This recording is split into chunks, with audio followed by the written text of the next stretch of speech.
In a town where people drive past without realising, something ancient wakes up.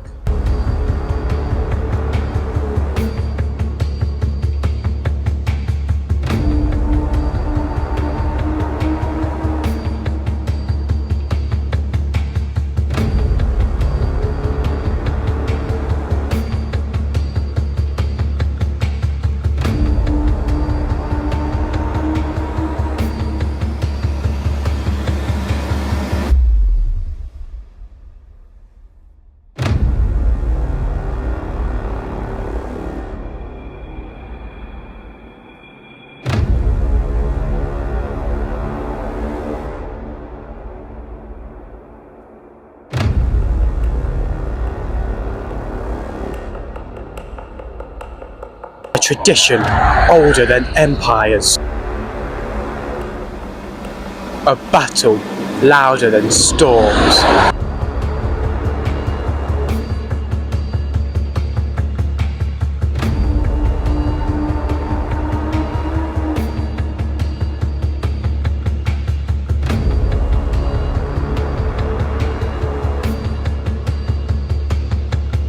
Game so wild it refuses to be tamed.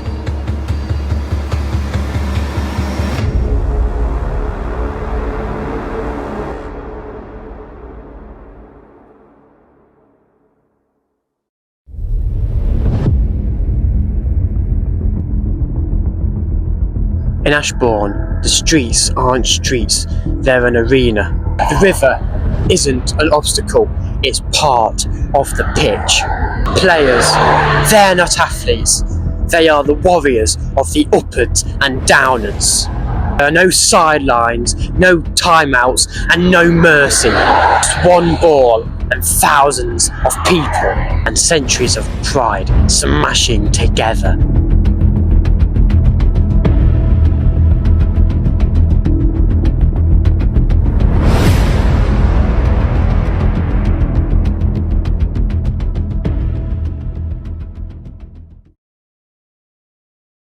This is more than a game, this is chaos sculpted into tradition. This is history carried onto the backs of giants. This is Ashbourne Royal Shrovetide 2026, the spirit of Ashbourne. Brace yourself, because what you're about to see, you will never forget.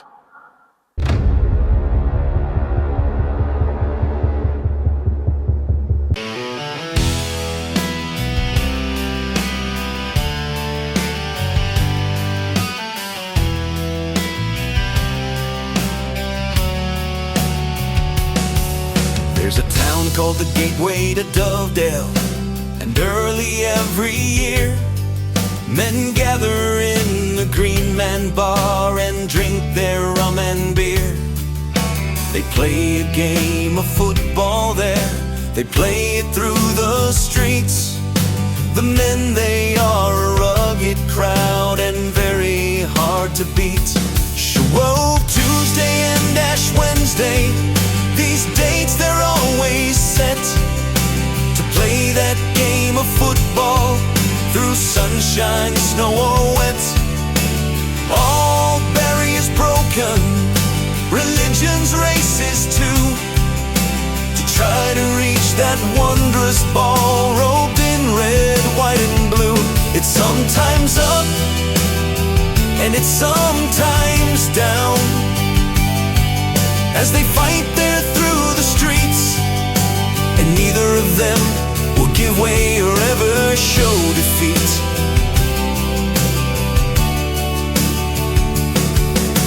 The day goes on and the night air's cold. Slowly they leave the town to fight through hedgerow, sludge and brook, till that mill wheel is found. Then out of dirty pockets a coin is sometimes tossed. Men walk away, no luck that day, for them the game is lost. The victor here rejoices, his friends stand by his side, with the ball tucked underneath his arms, and to Ashbourne town they stride. They gather in the Green Man Bar, of Ashbourne Shrovetide Football. Who won, who lost the fight? So don't decry our ancient game, and never show defeats. Let us see our children's children play Shrovetide in the street.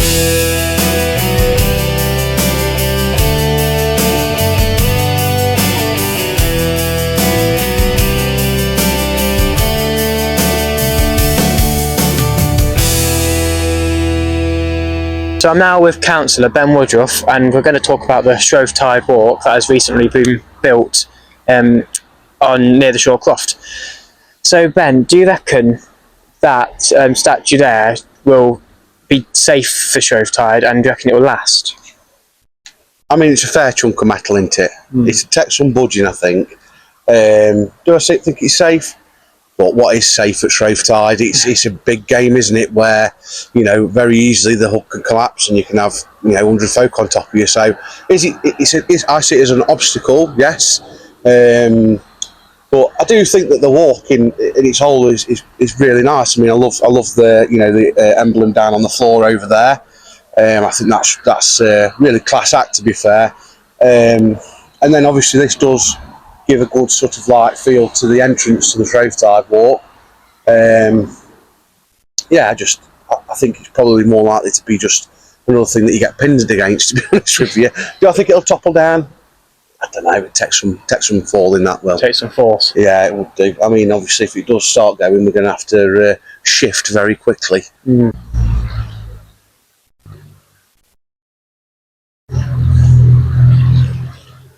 So we're now standing by the culvert, and obviously play goes under a lot. Can you tell us about that?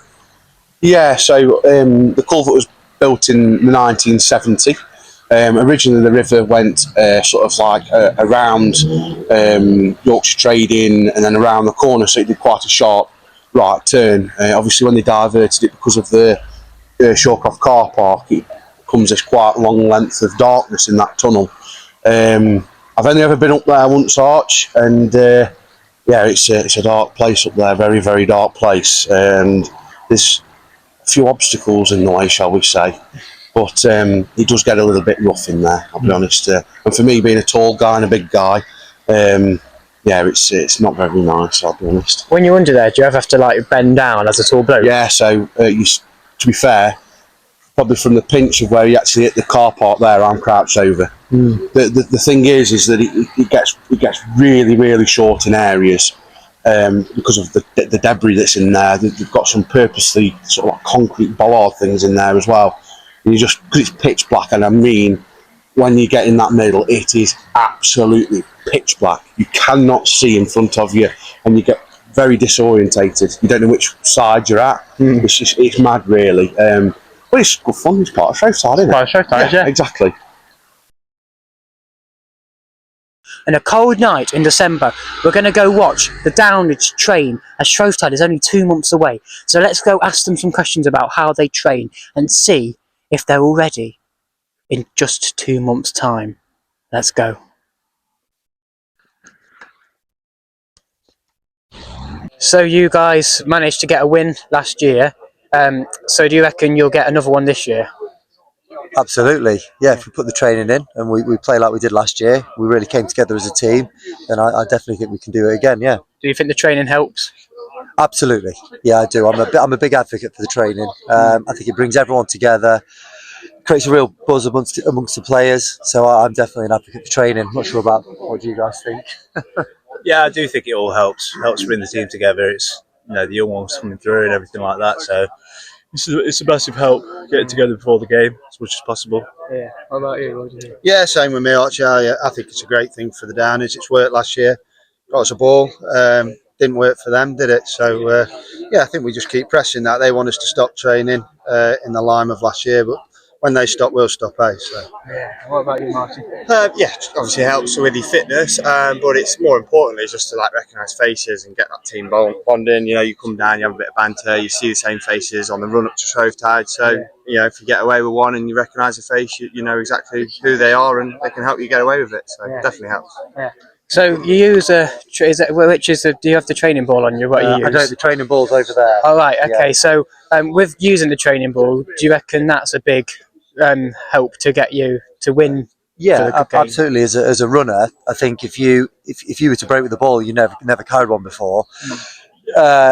It almost like people think the adrenaline will kick in. I find it's the opposite. Your legs go like lead because you're not used to it. I wonder whether it's the same in the hug. That if you haven't touched a Shrovetide ball, then you go in and you're fighting for it. Your arms just aren't. Yeah. They haven't adapted. So if you can train with the ball, I think it just gets your body and mind prepared for if it does happen on the day. Yeah. Do you guys think the same? Yeah, no, definitely. Yeah, it just helps carrying some weight when you're running, like you would do if you want to break or get away with it anytime. Yeah. Yeah. Yeah, go for it. No, after you. Yeah, it's experience as well. Obviously, if you're young, you're not training with the ball, and you have that first break with the ball, like Rich says, your adrenaline goes through the roof, and your lactic acid kicks in. But if you're able to train and do years of training with the ball, you know that when it gets into your hand, you know, to sort of settle down and keep that adrenaline at bay, so you're more than likely to get away with it. Yeah. Now I know you're busy, so I'll just finish off with this main question. Do you reckon we'll win this year? 100%. Yeah. What about you? Yes, definitely. Very confident. Hope so. Confidence is gone by.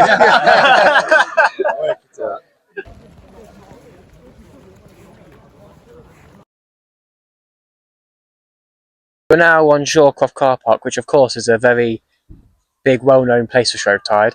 So Ben, can you tell us about Shorecroft? Yeah, so originally, obviously, as many Ashburnians will know, it was turned up at the marketplace up until 1863 when they tried to ban the game. Obviously, that was private land. They then had to bring it down to common land. So Shorecroft was just basically a field like you see over the wreck. It wasn't until 1970 where they built the culvert, and then in 71 they turned it into what we see today as a car park, and started to sort of like industrialise the town and bring more shops into here.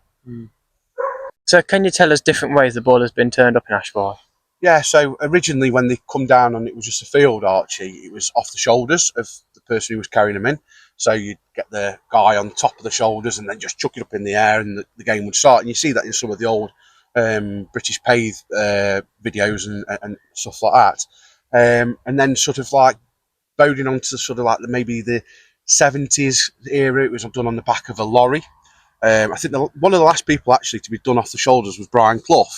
And he threw it in some haste because he was petrified of all the people around him. And I think that was actually, he threw it that quickly. It was very much down at where York Trading is. He did it that quick. It wasn't really in the centre of the car park. So then obviously, like I say, we go back to then it was done off the back of a lorry on a trailer. And then, which is my earliest memory of Shrovetide, is then in the 70s, they put the concrete block in pretty much where we are now, maybe a little bit more towards the Shorecroft Flats, and it was literally just a concrete block with some steps and some like steel rails around it. And I remember that up until 1998 when they built I would say the turner up sort of monument, if you will, for Prince Charles in 1998, and then up until 23 when this started to be constructed. And then finally the first ball to be turned up in 24. We've got this beast here, which is pretty much back to where I remember it as a kid. You've got a few balls hanging up now, Lorraine, in coach and horses. Yeah, quite a few are coming in now. So do people bring them more over Shrovetide? Yes, they like to bring them in so they can be displayed for everyone to see, and they soon take them back. So Ben, can you tell us about the tradition of hanging the balls up in the pub? Yeah, so obviously off and on throughout the years, balls have been hanging in pubs. I mean, like Redford's Wibblies, they were in the pubs in like the early 50s, 40s maybe. So there's always been that tradition of having one or two behind the bar in a pub, especially where you frequent and have a beer. However, more importantly, back in 1988, Matty Thornley was very well known for trying to gather balls up and put them in the British Legion, or the Brass Button as it's known now. And he frequently get 80, 90 balls every year. And I remember as a child, going in and seeing this peripheral of balls. And what you see more now is that they seem to get spread out between the pubs. So, which I think is just as nice. You know, you get some in the Bank, you get some in the Legion, you get some in this one, some down here, some in the Wheel. So I think that it's nice to see that every pub you go into, you see these hung up, and you know, I think that's great. So can you tell us a little bit about the balls that are hanging up in here? Yeah, so I've vivid memories of probably, I'd say at least two of them, three of them. So you've got Vinny's there. Remember that well. I mean, it's nice to see it's still got that bit of paint in the middle of the cricket being played. Obviously, Plonks, remember that because it was after the now King turned up the ball in 2003. But I remember that vividly, and obviously Brendan's as well. But I think if you look at the array that we've got here, you know, we've got I believe to be Guy Harrison's at the very end there. It looks like it's being prepped to be repainted. You've got obviously Mark's there as well, which is really nice, and then you've got Beano's that are in the middle there. So you're sort of going through the years. Obviously Daz's as well. Well, you can forget Daz's. You know, I think it's nice to sort of see the different time frames of all these different legends, to be quite frank. So I'm now with Annalise, the landlady of the Coach and Horses. So how do you feel as like a public of Shrovetide? I'm looking forward to it. It's my first official public and Shrovetide. I'm normally out following the ball with my camera, so it's going to be a little bit different this year. We're busy now trying to work out beer orders, staff rotas, make sure we've got enough people on to cover, working out which bits of the pub need covering up with covers and what needs taking out. A lot of work goes into preparing for it. So I'm looking forward to it. So I'm going to ask you a question which might be a little bit more difficult, but not too difficult. So up here with the Shrovetide ball, there's a couple that Stuart did actually paint. So how does it feel to look up and see some of your dad's artwork? I'm very, very proud of my dad and all the stuff he's done. I get me all cheered up. It's really good to see, to be honest. It's really special. So I'm now with Beck Slater, the landlady of the Hug and Heave pub. So can I just ask, how did you get the name for the Hug and Heave? So the name came about from our children. We was all, when we decided to take on the pub, we got all our children involved, and we was deciding what child would take what role in the business. So my eldest son decided he was going to be a chef here in the pub. My middle son was going to be the bar manager, and my youngest son is the one that came up with the name.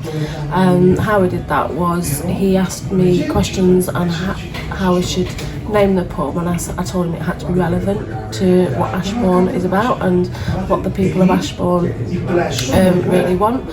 So he's quite a keen Shrovetide enthusiast, shall we say. He really enjoys coming out to watch the games. So he went and got his pencils and his paper, and we sat around the dinner table and he started doodling and putting some ideas together just on some paper. He asked what the game was that everybody plays every year, and I said it was Shrovetide Football. He said, can we call it the Shrovetide? I was like, not really, mate. But something along those lines. So carried on doodling and writing some bits and bobs down on paper, and he was like, oh mum, he says, what's that big group of people when they play Shrovetide? And I told him that was called the Hug. And he says, oh, what's the noise that they're making when they're playing the game? I says, well, they're heaving because they're pushing and pulling the ball around and whatnot. And then that was it, really. He just came out with the Hug and Heave. So, yeah, our pub is named the Hug and Heave by our 13-year-old son at the time. And here we are today. So I can see you've got Jim Conway's ball hanging up in here. Taking Shrovetide balls, is that something you want to do for the future as you grow? Yeah, definitely. We will welcome any Shrovetide balls from an upward or a downward. We're not either or. You know, we've got mixed pictures around the building, as you can probably see. So any balls are greatly received. We have had some players come in and said that we could have some balls next year, which is like an honour to us, really. So yeah, great. So I'm now with Tim Baker, who's painting this year's Ash Wednesday Shrovetide ball. So Tim, how long has this taken you so far? I've been painting it over Christmas, and it's probably taken me so far About 35 hours to do all the main designs, of course. And at the moment, I'm just putting burgundy coloration on the ball. That's going to go all around it. And it's inspired, actually, by that lorry there on the side that he's had painted a steam lorry and in burgundy and gold. And that inspired me to make the whole ball burgundy and gold, if you get me meaning. Yeah. So what are you sort of wanting to do on it after the burgundy? Well, when the burgundy's all on, and it will take a couple of coats to do that, then it's a case of drawing on all the lettering and the wording, Peter Mellor's name and the date, Ashbourne, Shrovetide, things like that. Then I've got to paint all that in. Then I've got to double edge it with a lighter coloured yellow to bring that out.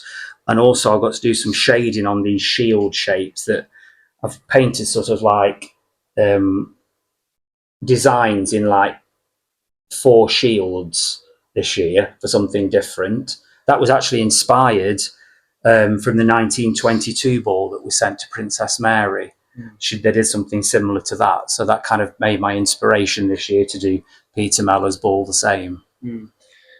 So once you've done this, what is the job after? Right, well, when you've done it, once I've got all the design on, obviously I go over it and clean it up. And then I've got to lock all the design on with varnish, which will be the last job that I do. And then it's all ready for people to see and to be photographed and stuff like that. Yeah. So last year you spelt Ashbourne like Ashburn. Yeah. Because that's how it was spelt in the 1980s and no, 1880, sorry, and that. Yeah. So so will you be doing it like that again? I think so, yeah. It did go down very well, that did. A lot of people commented on it and said that it was very unusual, but that's what we used to do. So I might do that as a repetition on this one, yeah, definitely. I'm at Surston Mill Farm with Ben Woodruff, Uppard, and he's going to tell us about the goals at Surston. So can you tell us about that goal over there? Yes, Archie. So that the spindle that we can see is from the original mill. It was erected there. Well, not actually there. It was originally in the pond just over that way, but it was put there and used in 1981. Interesting story is there's only one person that's ever goaled it on the spindle, and that was Steve Bott. So yeah, it was put there when the mill closed, and like I say, it's still used today if the river is deemed too high by the committee and unsafe to play in the river. It'll be gold on there. Be interesting to see that, wouldn't it? Yes, very interested. So we're now, Ben, on the bridge. Can you explain to us when this was a goal? Yeah, so this, Archie, was I believe from 1985 to 95. They had the wooden spindle, just like they did down at the Clifton goal. The little wooden spindle, obviously, it's a little bit bigger than down at Clifton because that little footbridge is tiny. Obviously, this is a good old stone beast. So this was utilised then with the wooden spindle. And I remember when I was a kid, don't remember many goals happening on the spindles because obviously I was still very young then. But you always remembered them going underneath the bridge. Same down at Clifton as well and up here. Because it was so difficult to goal it on that spindle. And there's a very interesting story where I believe, and Tim will correct me, where the downers were shaking the spindle to stop people goaling on there. So it was it was good fun, but very difficult to goal that. Of course, we're standing near the new goal. What can you tell us about this? Well, Archie, it's not so new anymore, mate. So built in '96 by White House Construction. Steve Wright, I believe, was the first person to goal from Upper's perspective on that goal. Obviously it's in the river. It looks quite high to tap it on because you have to tap it on the actual mill stone itself 3 times, as you know. Yeah. Obviously the water's actually surprisingly low for saying it's been chucking it down with rain recently. And you're holding Brian Pegg's ball, which he turned up and got back, and it's actually got the goal painted on it. So can you tell us anything about the ball? Yeah, so obviously it's got the mill on there, and he's got, obviously we know Brian's a farming guy, so he's got the Sturston farm, and he's got all of his bits and bobs to do with agriculture, and obviously it was interesting enough the first ball in many years to have the old Ashbourne wording on there. So yeah, I mean this obviously last year it had a good bit of battering. You can see where it's got score lines in it. I did just see one. I can't remember where it's gone there. Barbed wire markings and all that sort of thing. You can see a good old dint in there. So yeah, it was hard played. If it wanted to go back anywhere, I'm glad it come back here. At least it's in its home.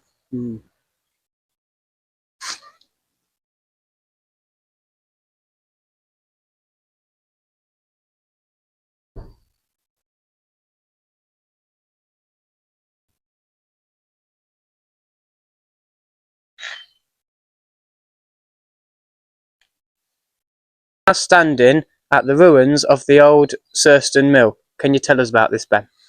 Yeah, so Archie, a few famous tales known around here. Probably one of the most famous is in 1943 when Doris Muggleston went up the culvert, which is at the bottom. It starts sort of the other side of the farm, and it's quite a long culvert, I believe. Obviously, I've never been down there, but obviously difficult goal. Famously, you can see some photos of where it's goal's been reconstructed and stuff, where they're shimmying across the spindle, which obviously is down near the river where the new goal is. And believe that the last person to actually goal it here before it was demolished in '81 was Cluck Lehman. So it's probably not been down for as long as people really think. You know, it's 40 years, 46 years, but it's not probably not been as long as people think. So we have now travelled the exact 3 miles from Surston to Clifton. Now, Ben, do you want to tell us a bit about Clifton? Do I have to? Yes, mate. So obviously just behind us is the original railway line, which run all the way through at Clifton station there. Around about here somewhere was the original Clifton Mill. Demolished by Nestles in 1967.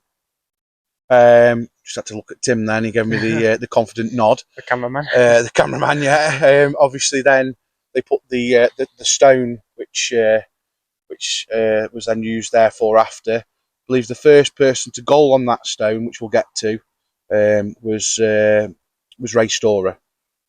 Now, actually, at the stone goal. So, Ben, can you tell us anything about this? Yeah, so this was erected by Nestles after the mill was demolished, like I said before. Obviously, loads of big stalwart down in names gold here, from the Grants to Jimmy Clark, and then the last person was Jed Wesson. You'll have to remind me when it was, Tim. 1982. So obviously the same principle lies with this as it does at Sturston Mill. If the river's too high, then this would be used as the sort of backup goal. Again, I'll still say, it'd be so interested to see something gold on here again. After so many years. After so many years, mate, you know, it'd be great. But obviously, Shrovetide is about water play as well, so you know, it'd be a bit of a bittersweet thing that you're not be going in the water, but be interesting. So we're now on the bridge. So how was this a goal? So Arch, obviously, you see the bracket there. So just as it was in at Sturston, you had the wooden plank hanging down. Believe the first person to goal it on the wooden plank was Melvin Moore, and then the last person, John Tomlinson, 95. Difference being here, obviously, as you can see, it's about the width of me, so it's ever so small. This is so you know, packed out on here, it'd be tight, and it's a little footpath really, as you can see, you know. So I remain obviously very young when it was there, but I do remember it vividly. Is that to go underneath here and you know to sway about and all sorts. It's very difficult to goal down here.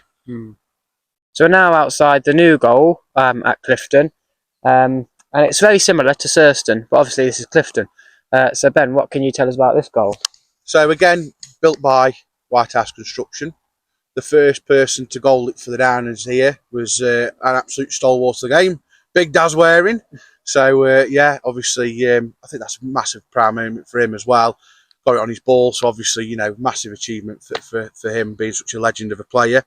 But not just himself. Obviously, I've got some massive Downham mates who've thankfully goaled it here as well. And I'll say it because, you know, they're my mates and it's always good.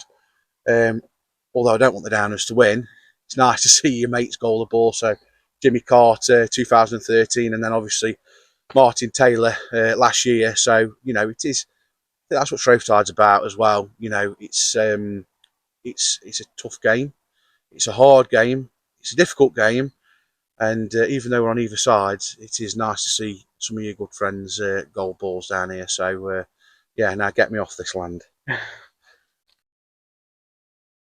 So I understand that you're painting the Shrove Tuesday ball for this year's game. So can you show us what you've done on it so far? Yeah, that can do. So obviously the ball this year is for Sir Andrew Walker-Oakover. Where obviously Sir Andrew Walker-Oakover around the edge, BTDL, no idea what that means. So in the middle of the front face is Walker-Oakover coat of arms from the estate down at Mappleton. Obviously on the reverse we've got Shrove Tuesday 17th of February 2026 and a picture of Osmiston Sawmill, because obviously one of the other estates is Osmiston. On one side an Atlantic salmon because he's into I can't think of the word. No, I'm not going to swear. You'll have to. What's the bloody word? It's like a fish when they look after him and save them. God knows. No, I can't think what the bloody word is. So anyway, obviously on that side we've got an Atlantic salmon, and on the other side, Glen Mick, the antler is his estate in Scotland, and then these names of his wife and his 3 children, Henrietta, Peter, and Edward, and obviously on the bottom, a crown with the Union Jack, and it's a made-up flag of the. It's not a made-up flag, but a made-up version of the flag from Oakover. So when you've finished properly painting this ball, then what is the next step after? I should take it down to Andrew, make sure he's happy with it, and then bring it back and give it a good clean up and varnish it. Yeah. So when you go round to talk to the schools about what you've done on it, what is the most common question you get asked? How long does it take to paint it? Thank you very much, Simon. No, it's fine.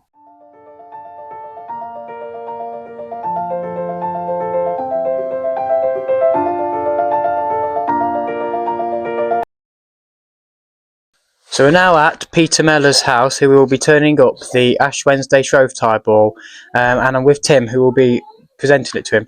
So how do you actually feel at this point? Extremely nervous until he's seen it, because he has no idea what I've done, even though he's told me what he wants. I've had to interpret it my way, and he has no clue. So in a minute now, he'll get a clue, and we'll get his reaction, warts and all. Well, let's get his reaction then. All right, then. Are you ready, everybody? So this is my interpretation, Peter, of the Shrovetide ball that you will be throwing up. Are you ready? I'm ready. Wow! Wow. Really good. Yeah. Done in burgundy and black to match your van. Yeah. Oh, that's brilliant. Oh, that's not helpful. Pardon? Oh, I haven't got your glasses. There's the jumper. That's brilliant. Thank you. Yes, indeed. Oh, look. Yeah, you've done the jumper as it was, not as it is. No, as it was. Yeah. Oh my God, that's so good of Ginny. Thank you. Oh yeah. Oh yeah. Wow. So, what do you think of the ball Tim's painted you? Absolutely marvellous. What do you think? It's it's speechless, really. You know, you got my van there, black and red, which everybody knows me. We've been plumbing and heating with a black and red van. You got my name, obviously, and the year and the date. Then you move round. Now this, my hobby is steam engines, or steam lorries, and that is it's an unknown lorry really. Well, this is just a picture that I'd given Tim to paint, but Osmiston Manor did have one of these lorries, but we know nothing about it. I actually spoke to the bloke who did drive it, and he said he could only remember one actual photo being taken of it. So that's that. They got 2 sets of jumpers. They only had one. Well, that could be front and back. Yeah. And then I've got the Union flag. Lovely. And then this one is my dog Ginny, and she comes to work with me every day in the van. Yeah. So this year Tim's done a burgundy ball. What do you think of the burgundy style? Yes, it's very royal, isn't it? Very. The royal colour. The Queen's car was burgundy or claret coloured. Yes, it's a royal colour, that, for the Royal Shrovetide Football. So, because of how nice it's painted, are you disappointed to, throw it into the crowd? Yeah, just leave it here. Don't bother taking it away. That'll do, won't it? Yeah. Well, it is. It's just a shame, really. All that time. What did you say, Tim? 70 hours? 70 hours, eh? Yeah. Yes. Absolutely. If you were to get the ball back after the game was played, would you have it repainted the same? Yes, I would say so. Hopefully, if Tim will do the honours. Yes. I don't think it'll change anything on it, really. Now, I'll finish it off with, are you nervous to actually make the speech at the dinner and also turn the ball up on the day? Well, this is after, so maybe I was. I don't know. I don't know yet, because we're talking in past tense. What's not happened yet. But now it's happened. Yeah. So I don't know whether I was or not. You'll have to come and interview me again. Yeah. After. So I'm with the ball maker and painters, and what a brilliant job they've done. It's the day of when they reveal the balls in the paper, the Facebook page. So I'll start with the ball maker. So is this ball going to be a second ball, or is this just one for next year? What's this for? Yeah, this ball I made last year in January, when the 2 game balls were already made for last year. So yeah, this has been deemed as a second ball. So first game ball I've ever made. And then the one to me right, which Tim's painted, that's the second game ball I've made. So. How do you feel?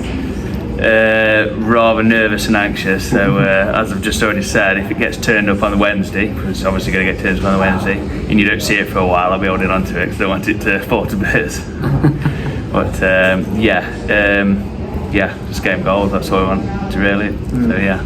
So Simon and Tim, I've already interviewed you, and you've already told us what you've painted on the ball. So how long did it actually take you both to paint them? Not too long this year, obviously, with it being an extended Christmas holidays, because of how it felt. I was done middle of January, realistically. Obviously, then just waiting for Andrew to check he was all right with what's on it before I could varnish it. And yeah, it's done, complete, ready to go.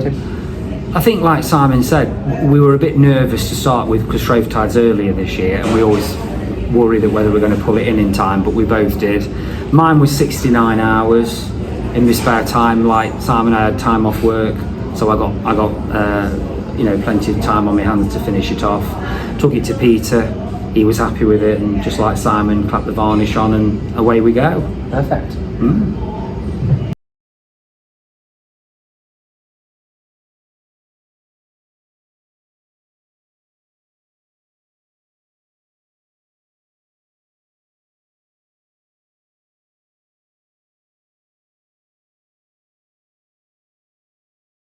So Peter, what are you doing now?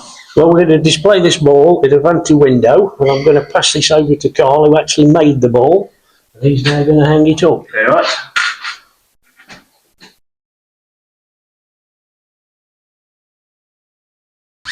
There we are.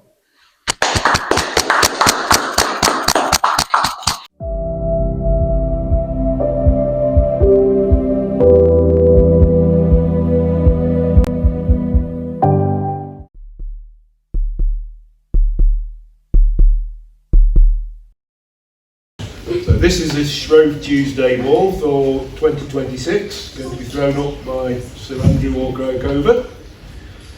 So, spoke to Andrew very briefly. He hadn't got a lot of idea what we want or what you'd want on it, so we kept it very plain and simple this year. Yeah. Less is more. So on the front we have the coat of arms for, is it the Walker-Okover? Yeah, for my family's the family coat of arms, which is on the front of your small house. Yes, right. Down at Appleton. And on the back we have Shrove Tuesday, 17th of February 2026, and in the middle of there is Osmiston Sawmill. Andrew's lucky enough to also own the estate at Osmiston, and that is one of my favourite places to walk the dogs. So it was a pleasure to paint that for him. On the side we have an Atlantic salmon, because Andrew's very into the preservation of the species. I'll explain that in a minute if you don't understand that. And on the other side we have the logo for his third estate in Scotland, Glen Mick, spelt differently to how it's pronounced because he's Scottish. On the bottom we have the crown, a Union Jack and the flag from the Okover estate, and also on the sides we have Andrew's wife Philippa and his three children Peter, Henrietta and Edward. And do we mention, no, we're not mentioning those, are we? Fertility symbols again, just to fill a few gaps, and all round the seams are oak leaves because it tied in with the coat of arms and obviously Osmiston Sawmill. And that is the Shrove Tuesday ball for 2026. Hey guys, I painted the ball for Ashbourne today, turned by Peter on the far left there. An are you still playing on Peter? No, he's an ex-player, played many years in the river, and this is very different to Sir Andrew's ball because Peter's got different interests. So on the front here, we've got a painting of his van. He's also a plumber. He's been seen off and around, driving around the area with his red and black van. But this was a little different because when Peter sent me a picture, when I spoke to him over Christmas, he was poorly in bed with flu at the time, he sent me a picture of a silver van. He said, I want you to paint this van, but I don't want it silver, I'd like it black and red. So I had to change the paintwork on that. His name and the date obviously on the front. On the side panel here, we've got his trusted companion Ginny, his dog who follows him everywhere he goes in his van. They're never separated, so he thought it might be quite happy to have her on the side of the ball. On the side here, we have a steam lorry. And now this was originally a picture of a green steam lorry. He said, I want you to paint it burgundy, and I want you to put on it Osmiston Manor Estate, which ties in the fact that Sir Andrew's grandfather, Sir Ian Walker, used to run the Osmiston Manor Estate when Osmiston Hall was surviving in those days. So he thought that might be nice to tie that in. On the back, like Simon, I've painted the Imperial State Crown, using the traditional spelling of Ashbourne as it should be spelled, was spelled up until 1860. But underneath here, a bit like Simon, I painted the Union flag. This time I've sort of shaded it to make it look like it's flowing on the mast. And the ball is all painted in black and burgundy red, which denotes Peter's van. So I thought it might tie nicely in with those, with that, doing the same colour. And of course we also have laurel leaves hiding the seams there. So if you go to Shrovetide, the important thing is, and we will hope that you're all going with adults, and you've got to keep your distance from the Shrovetide hub, okay? Big players like Simon and Peter here don't see little kids like yourselves with your parents when they're trying to break with the Shrovetide ball, okay? So yeah, we've got to think about that safe. So if you go with adults and they take you too close, and you don't feel comfortable with that, please say to whoever you're with, please can we stand further back, I don't feel safe, okay? Also avoid at all costs the river areas, the big fish pond and the river. The big fish pond in town is really deep. And although some of you might go swimming and feel like you can swim, believe you me, if you was to fall in ice cold water, the first thing that happens, your body goes into shock. and you might not be able to swim as well as you might think. So safety, keep away from the water. Please don't drop litter on the floor. Find a suitable dustbin, and even if the dustbins are piled high with litter, add your litter to that pile because they will be cleared away the following morning. Please don't drop your litter. Don't go through gardens or climb or lean against people's cars, or there shouldn't be any cars in town, but some silly people do leave them. And do what the Shrovetide marshals instruct you to do. And the biggest thing we want you to do is to go along and support Sir Andrew Walker Oakover and Peter Mellor in their great day at Shrovetide. Thank you very much indeed. So as you can see, this morning the Shrovetiders and people have helped put the bunting up for the Shrovetide game. Now there's only 2 occasions the bunting really goes up, and that's Ashbourne Festival and Shrovetide. And as Shrovetide's only about a week away, the bunting is now ready, looking like the part of Shrovetide. Playing to the bell. Right, get your arms up, get ready to catch it. Alright. Are we ready? Are you sure? Okay. Are we ready? Yeah. Okay, let's do this. Go for it. Showtime! Right, let's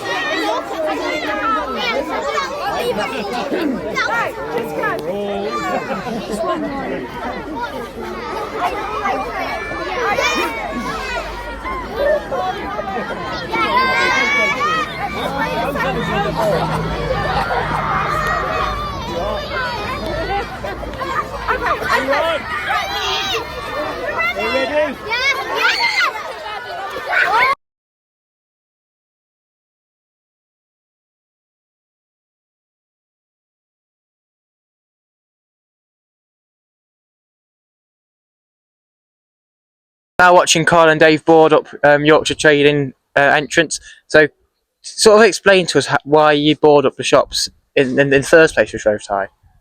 Well, we're here to obviously protect the people and the game. We want it obviously to keep on going, and we're just trying to limit the damage that could be caused. And yeah, we're trying to protect the shop fronts as well as the players that play the game, you see. As a player yourself, how does it feel that you're doing this to protect the game? Yeah, I feel good about it. I've been doing it probably since I left school and started a joinery firm. Working for a firm, so I've been doing it since I was 16, so yeah. I've been doing it a long time now, so I've started to get to know the town a lot better, but the shops keep changing as well, so everyone's different, and yeah, keep on going, protect it. Yes.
So how are you both feeling about this?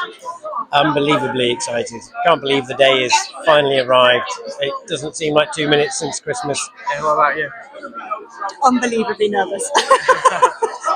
Same thing. Yeah, maybe 1 or 2 nerves, but yeah. Got to remember, it's not about me. It's about that ball. Yeah. So Tim, it's so close, closer than ever now. What are your predictions? Oh, Archie, I wouldn't like to call it, mate. It's 2 hours to turn up. So what we're looking at, 1 o'clock now, 12 o'clock now. I'd like to say 1-0 to the Downers again, because I am a Downers. But the Uppers are going to come out and give it their all, and they're not to be underestimated. So it could be a draw. I really wouldn't like to call it. If I'd have turned the years back to 1988 or 86, I'd have said 2-0 to the Downers straight away. But it's not going to be like that, mate. No. We're going to get some predictions from some players, and we're now with James Taylor, who is actually Don Lowndes' grandson. So what is your predictions for Showtime? Oh, it'll definitely be 2-1 up to Uppers. Definitely. Oh, definitely, mate, definitely. Without a shadow of a doubt. This is the Harrison brothers, so we're going to ask them what the prediction is. So what do you think the prediction for today's game is? I'm going to say 1-0 to the Downers. 1-0 to the Downers, how about you? On just today or over the 2 days? Over 2 days. I predict, hopefully over the 2 days, 2-0 Downers. Brilliant. Both of you are upwards, Yes, mate. so I was wondering, what's your predictions for today's game? A backlash from last year. Obviously, we're very disappointed. I predict a 3-0 win to the Uppers. And what about you? I predict a 2-1 win for the Uppers. Right, brilliant.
It's a local game for local people. If you're not from round here, you're not very welcome. Anyway, so here we go. Mick Bettridge and Robert Jordan.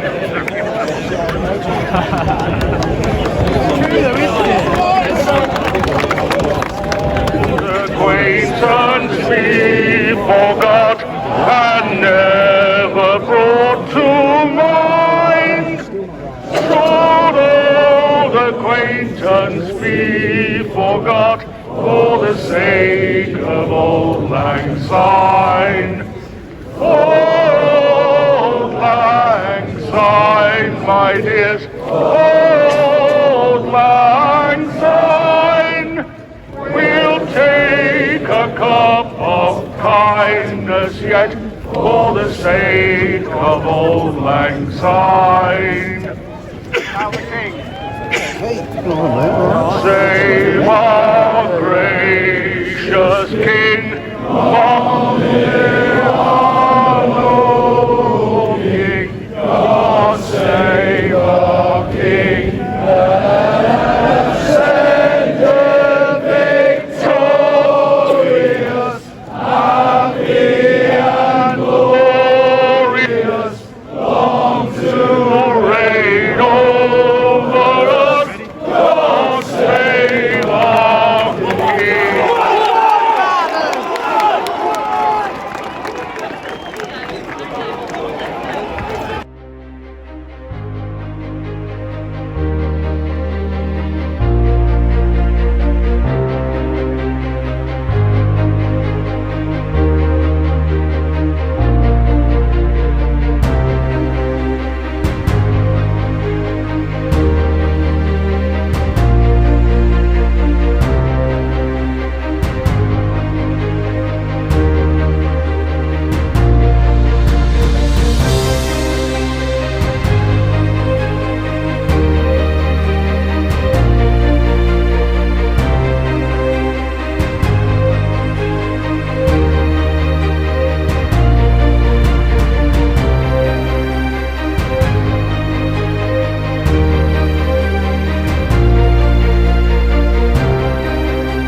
So I'm now with John Tomlinson, who is the vice chairman of the committee. We're also with the turner up, Peter Mellor. So you two are good friends and you play together. So for you, how does it feel that you've turned up a ball and now one of your good friends has turned up a ball? Absolutely brilliant. I mean, it would have suited me in the playing days if Peter had scored one as well. Unfortunately, he didn't, but he's got the great honour today of turning the ball up. Now I've got the great honour of introducing him, which is a really great honour for me. So how do you feel then, Peter, at this particular point? Nervous, yes, very nervous, especially after Andrew with his speech yesterday. I'm never going to top that. I don't think anybody else would really. But yeah, I'm going to enjoy it. Well, I am enjoying it. Yeah, very much so. Are you going to miss this ball? Am I going to what? Sorry. Are you going to miss it? Oh yeah, definitely miss it. Yeah, especially with all this lovely paintwork on that Tim's done, nice and shiny. You know, you can't really explain. Can you, what it's all about. You just soak it in and go with it. Yeah, and you are doing it. Yeah, that's all you can do. Fantastic.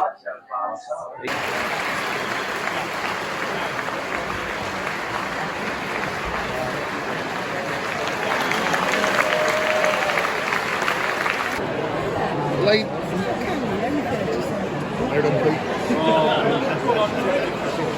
Ladies and gentlemen, please be upstanding for Mr. Peter Mellor.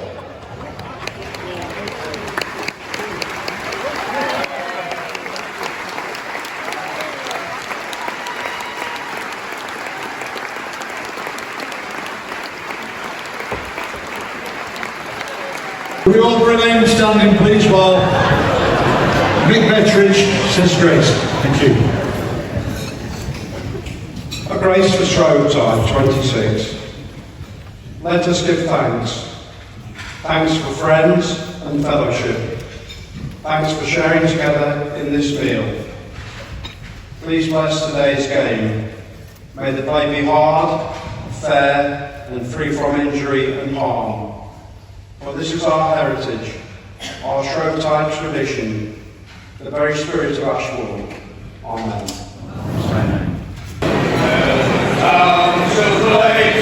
Glorious King, notice not a little spot. And year by year the contest fought from a field that is Royal Shrovetide, where friend meets friend in friendly strife, the leather for to gain, and they play the game right manfully, in snow, sunshine, or rain. It's a good old game, united to camp, that tries the love of an Englishman. It's a good old game, united to camp, that tries the love of an Englishman.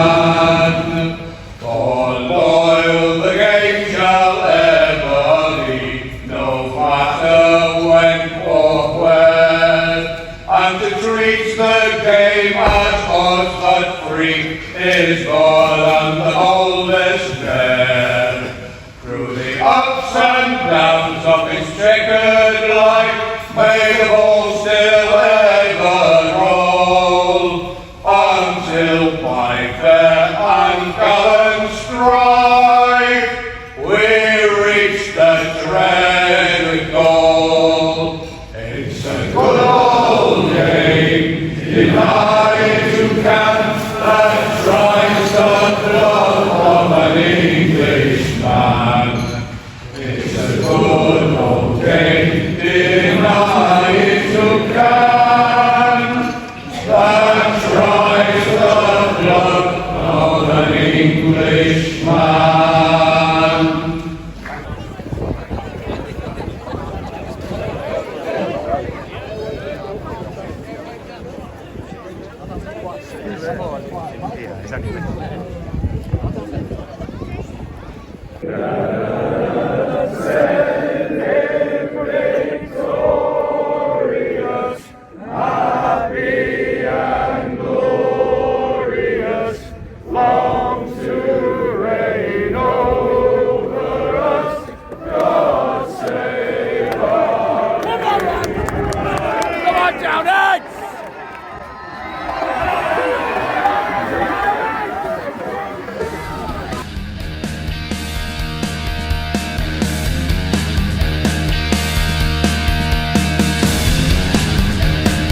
Oh,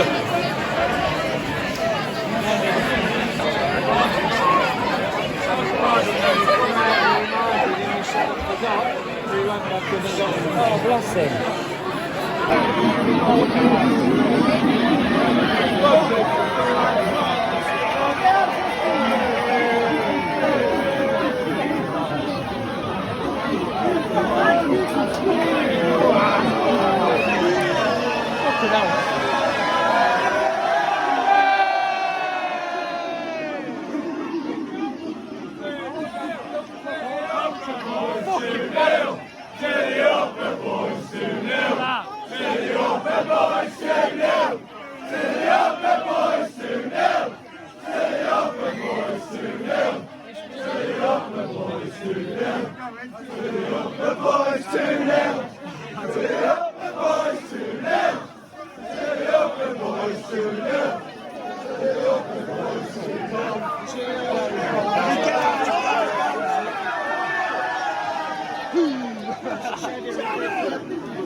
There's still plenty of paint. 5:13.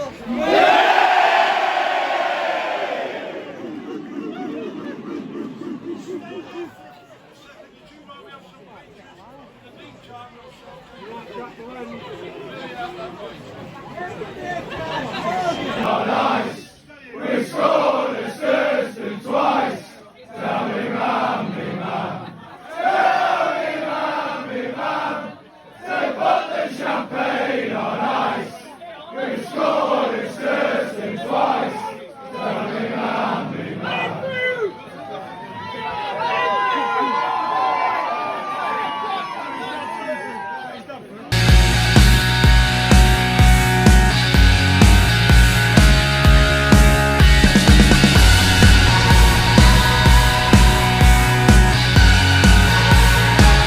So Tim, your ball has come back fully painted with only a few cracks and scratches. All intact, Archie. How do you feel about it? Absolutely great. Look at that, guys. All intact. All the design still on it as it was when I painted it. Just a few scratches. Brilliant. It's all in. Hey, it's all in the lacquer, Dave Calladine.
Finishing all outside, and then got the king, and then Billy is going to do his thing.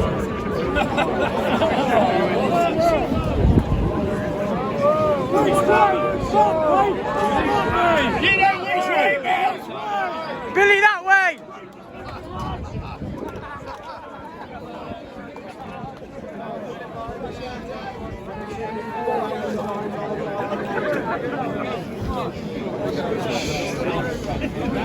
For the quaitors be forgot and ever all to learn. Should all the quaitors be forgot for the sake of old lang syne. For old lang syne, my dear, for old lang syne, we'll take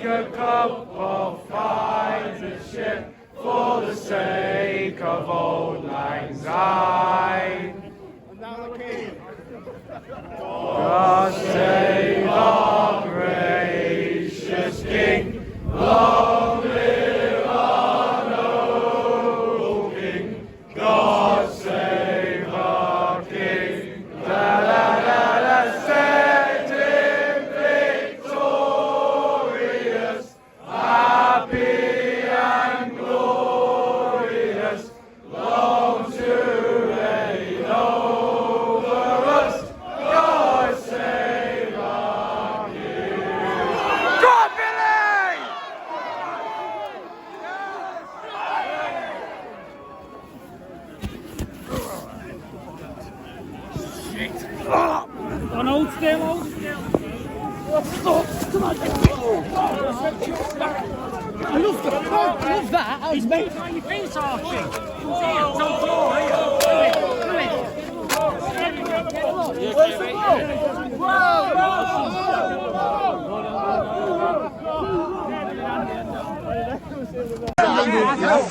I ran on it yesterday.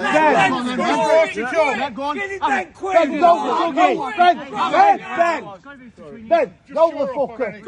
Get it going. Get it going. What have you got? Hey, get it going.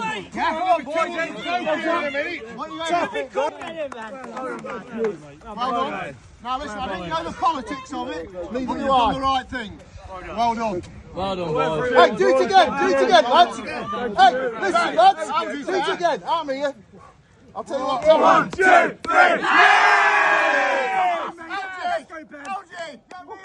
On your wedding pictures now.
All is good.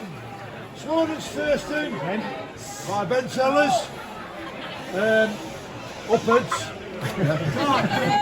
650. Just 650 to be a record score at 650. We haven't just checked it totally officially, but we think it might be the fastest goal on record.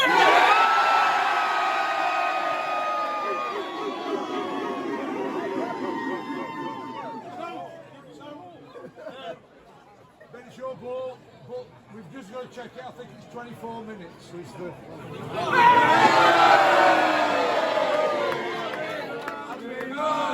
To put the champagne on ice, we've scored a certain price. Tell me, mum, me mum. Tell me, mum, me mum. To put the champagne on ice, we've scored a certain price. Tell me, mum, me mum.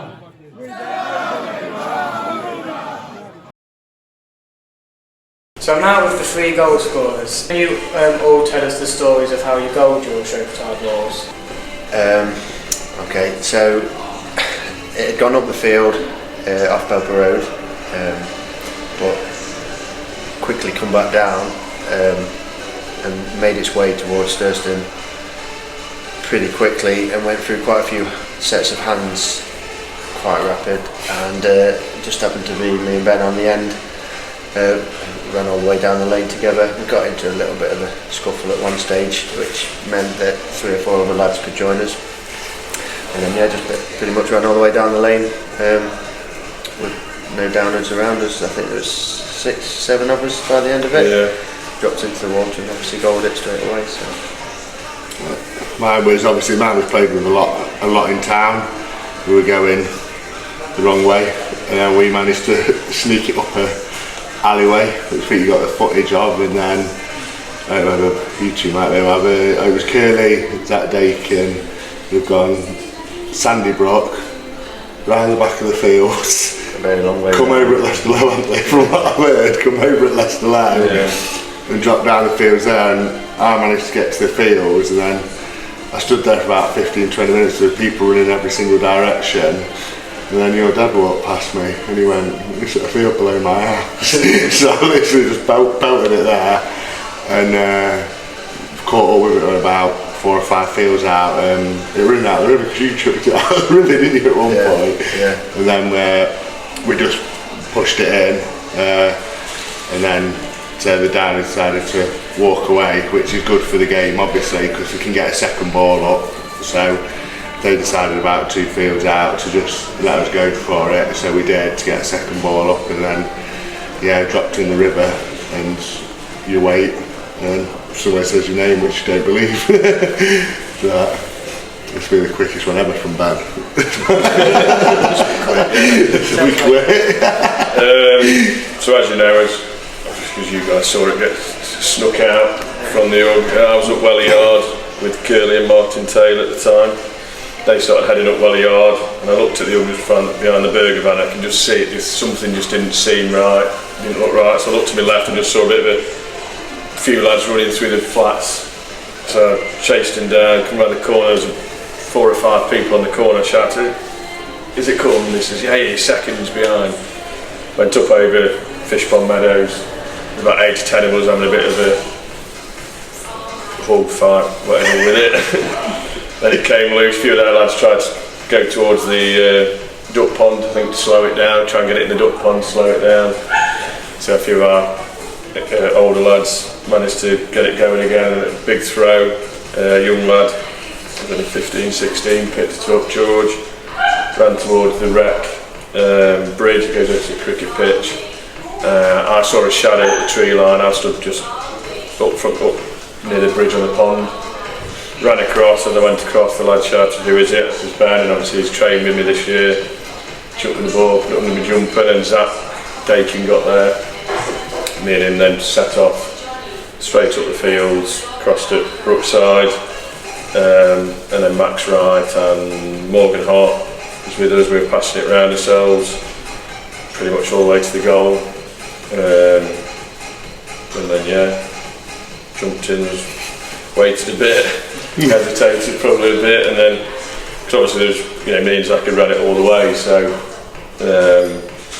we didn't really know what to do when we dropped in the water, so Algin colours and got in and decided it was my ball. So.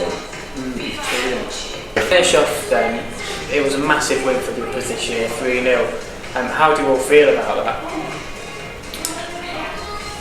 It's really sunk in yet. Probably been like optimistic in sport. We lost 1-0 last year. It's only been another year. To me, Dobbin summed it up a lot. We spoke about last year we played very individually, and this year we just played as a whole team, backed each other, trusted each other, and I mean that's how we managed to get it back into town, wasn't it? And that's how we stuck it up the alleyway, because we fully trusted each other. Everyone put a massive effort in, from the hub players to the runners, and everyone just gelled well, I think, this year. Yeah, definitely. These balls, obviously, we're the lucky ones to be able to score them, but without the whole team is upwards, from the young ones to the lads who the experienced ones that still play a massive part in it. We're the lucky ones, but everyone else played a huge part in all 3 of them at the end. It's a huge team effort. Look at our old boys, and they're still knocking around now. I mean, Leonard's the one who takes it up the alleyway. Spanner's still at the top of that alleyway. Rich runs it. Rich Creswell gets it. I'm not sure. It's Gal stopping Martin and things like that. But then on my board there was 2 15-year-old lads that were running down the lane with me, so it's from every generation, from young to old. That's Shrovetide for you, isn't it? It's a fantastic game, and it gets everyone and every age group involved. Yes. Well, thank you all 3 of you. The 2026 goal scorers: Craig Brown, Josh Redfern and Ben Sellers. The Uppards were up for it just as much as the Downers were this year. 3 lads took the ultimate trophy home, the ball, and they've earned every single second of it. There's disappointment on the Downers side, of course, but when you play that hard for your town and that hard in the game, you always feel like pride and you feel like you deserve to be a Shrovetider, and that is what Shrovetide is all about.